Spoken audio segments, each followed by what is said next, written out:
Assalamualaikum warahmatullahi wabarakatuh. Halo, apa kabar teman-teman semua? Di video kali ini saya akan membahas mengenai analisis variansi satu jalan dengan sel tak sama.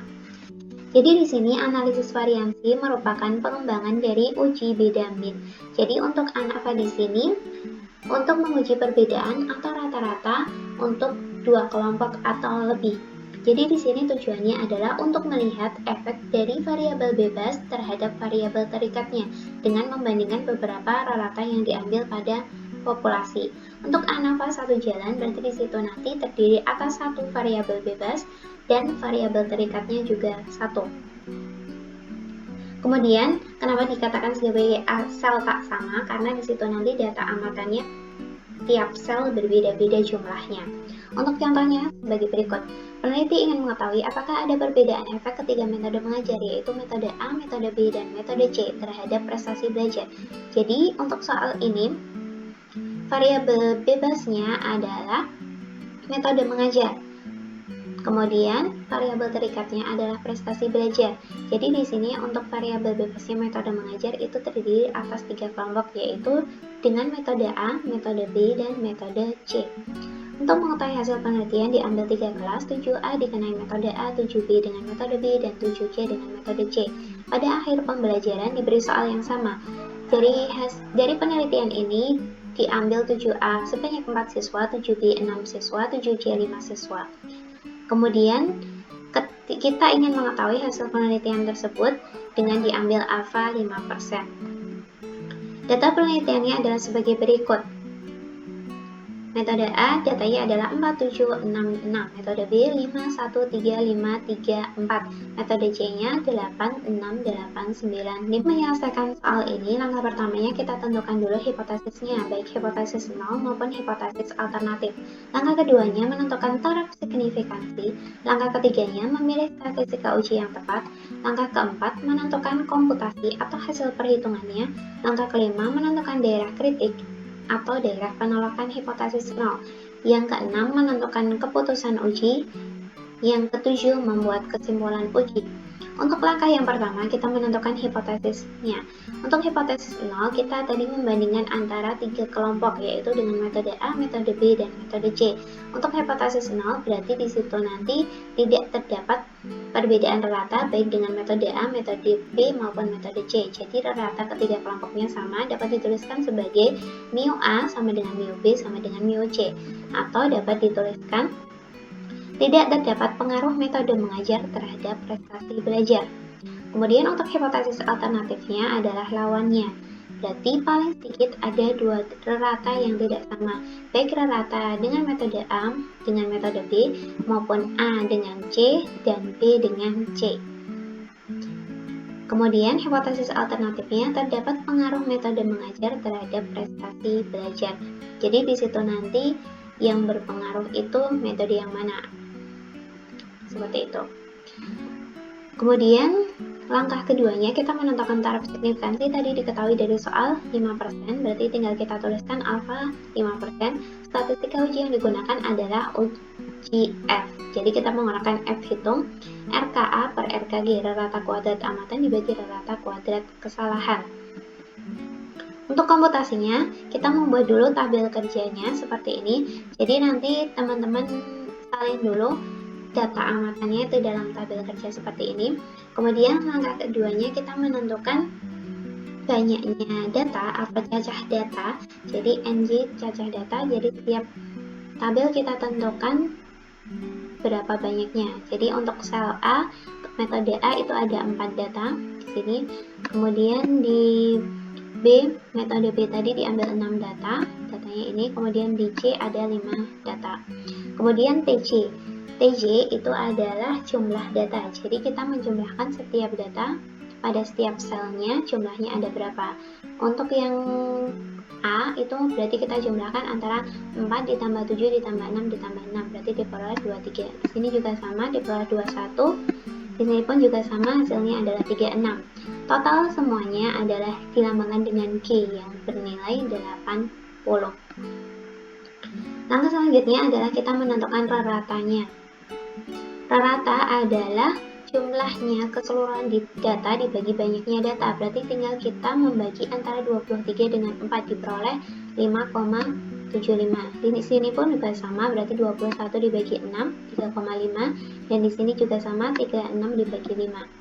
Jadi rata totalnya adalah 5,33. Jadi kalau yang di kolom sini adalah jumlahnya keseluruhan. Kemudian sigma xy kuadrat adalah setiap data kita kuadratkan dulu baru dijumlahkan. Jadi di sini untuk sel A berarti 4 kuadrat ditambah 7 kuadrat ditambah 6 kuadrat ditambah 6 kuadrat diperoleh 137. Di sini juga sama, berarti dikuadratkan semua baru dijumlahkan. Di sini pun juga sama. Hasil akhirnya adalah 492. Itu merupakan jumlah dari 137 ditambah 85 ditambah 270. Selanjutnya adalah CJ. CJ adalah TJ dikuadratkan dibagi NJ. Berarti hasil TJ-nya tadi, ini 23, kita kuadratkan dibagi dengan banyaknya data, ada 4. Berarti 23 kuadrat dibagi 4, hasilnya adalah 132,25. Di sini pun juga sama. 21 kuadrat dibagi 6.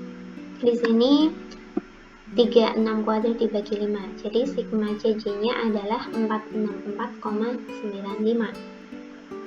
Yang terakhir adalah SSC. SSC adalah hasil pengurangan antara sigma XJ kuadrat dikurangi dengan CJ. Berarti kita tinggal mengkurangkan dua garis di atasnya. Berarti 137 dikurangi 132,25 diperoleh 4,75. Di sini juga sama.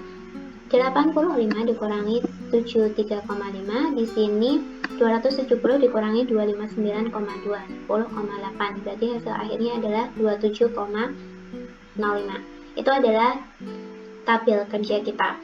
Kemudian kita melakukan komputasi. Tadi kita peroleh hasil tabel kerjanya sebagai berikut. Kemudian di sini nanti kita menentukan jika A, jika G seperti itu. Langkah pertamanya kita tentukan dulu ini lambang 1. Lambang 1 itu dirumuskan dengan G kuadrat per N. Tadi diperoleh nilai G-nya adalah 80, berarti tinggal kita masukkan 80 ini dikuadratkan dibagi dengan 15, berarti hasilnya 426,67. Yang nomor 2 adalah sigma X I J kuadrat. Di sini diperoleh 492 ya, berarti tinggal kita salin di situ. Kemudian yang ketiga, sigma CJ-nya ini 464,95. Setelah kita memperoleh 1, 2, dan 3, selanjutnya kita menentukan jika A. Jika A dirumuskan 3 dikurangi 1, berarti tinggal kita kurangkan hasil di 3 di sini dikurangkan dengan 1 ini. Diperoleh 38,283. Jika G itu adalah 2 dikurangi 3, berarti 492 dikurangi 464,95 diperoleh 27,05. Jika T 2 dikurangi 1, berarti 492 dikurangi 426,67 diperoleh 65,33. Selanjutnya adalah derajat kebebasan. Derajat kebebasan untuk A rumusnya adalah K-1. K adalah banyaknya kelompok dikurangi 1. Berarti tadi ada 3 kelompok amatan ya, kelompok A, kelompok B, dan C. Berarti di situ 3 dikurangi 1 diperoleh 2. Kemudian DKG-nya jumlah data keseluruhan dikurangi kelompok, berarti ada 12. DKT adalah total seluruh data dikurangi 1, ketemu 14. Setelah kita menentukan JKA dan DK, berarti kita bisa menentukan rata-rata kuadratnya. Rata-rata kuadrat amatannya berarti JKA per DKG, berarti tinggal dimasukkan aja nilainya. Berarti di sini 38,283 dibagi 2 diperoleh 19,14. Kemudian JKG berarti JKG 27,05 dibagi dengan ini 12, berarti 2,25. Yang terakhir kita menentukan F hitungnya. F hitung diperoleh dari RKA dibagi RKG. Berarti tinggal kita bagi 19,14 dibagi 2,25. Berarti hasil akhirnya dari perhitungan kita adalah 8,49. Itu adalah hasil perhitungannya. Setelah kita menentukan hasil perhitungannya, kemudian kita dapat merangkumnya keseluruhan ke dalam tabel rangkuman ANAFA berikut. Jadi teman-teman tinggal memasukkan datanya ke tabel rangkuman. Jadi di sini tujuannya untuk melihat hasil perhitungannya secara lebih jelas. Oke, selanjutnya kita menentukan daerah kritis. Daerah kritis, karena tadi kita menggunakan statistika ujinya uji F, berarti kita menggunakan tabel F. Untuk tabel F di sini, rumusnya adalah F berdistribusi alfa K-1 N-K. Berarti di situ tadi 3-1, 3-1 hasilnya 2, 15-3 hasilnya 12. Jadi di sini kita menggunakan tabel F dengan derajat kebebasan yang pertama nilainya itu adalah 2, kemudian derajat kebebasan yang kedua nilainya adalah 12. Untuk membaca tabel F-nya seperti ini, jadi dipastikan dulu bahwa untuk tabel F-nya probabilitasnya harus 0,05 karena diambil alfanya 0,05. Jadi ketika mengambil alfa selain 0,05 berarti nanti disesuaikan dengan tabel yang ada. Untuk derajat kebebasannya, tadi derajat kebebasan yang pertama adalah 2. Derajat kebebasan yang pertama berarti di situ nanti diamati yang horizontal di sini. Kemudian yang derajat kebebasan yang kedua berarti yang vertikal. Untuk derajat kebebasan yang pertama tadi nilainya 2, berarti 2 di sini. Kita amati pada kolom yang ini. Kolom ketiga dari kiri. Kemudian untuk derajat kebebasan kedua tadi adalah 12, berarti kita melihat pada baris yang sejajar dengan angka 12 ini. Lalu kita hubungkan antara 2 dan 12. Berarti dari 2 ditarik ke bawah, kemudian dari 12 ditarik ke kanan, berarti diperoleh 3,89. Jadi ini adalah hasil dari F tanpa menentukan daerah kritisnya. Berarti daerah kritisnya di situ nanti adalah F, di mana F-nya lebih dari 3,89. Jadi ketika F hitungnya lebih dari 3,89 berarti akan masuk ke daerah kritis. Tadi diperoleh F hitungnya adalah 8,49, berarti masuk ke daerah kritis. Karena F hitungnya masuk ke daerah kritis, berarti untuk keputusan ujinya hipotesis 0 ditolak. Karena hipotesis 0 ditolak, kesimpulannya berarti kita membaca pada hipotesis alternatifnya. Untuk hipotesis alternatifnya berbunyi, tidak benar bahwa ketiga metode mengajar memberikan efek yang sama, atau metode mengajar berpengaruh terhadap prestasi belajar. Itu adalah kesimpulan dari analisis variansi satu jalan dengan sel yang tidak sama. Kemudian untuk mengetahui metode manakah yang berpengaruh terhadap prestasi belajar, apakah metode A, B, atau C, itu akan diuji pada uji pasca ANAFA. Dibahas di video selanjutnya. Terima kasih sudah menonton video ini. Wassalamualaikum warahmatullahi wabarakatuh.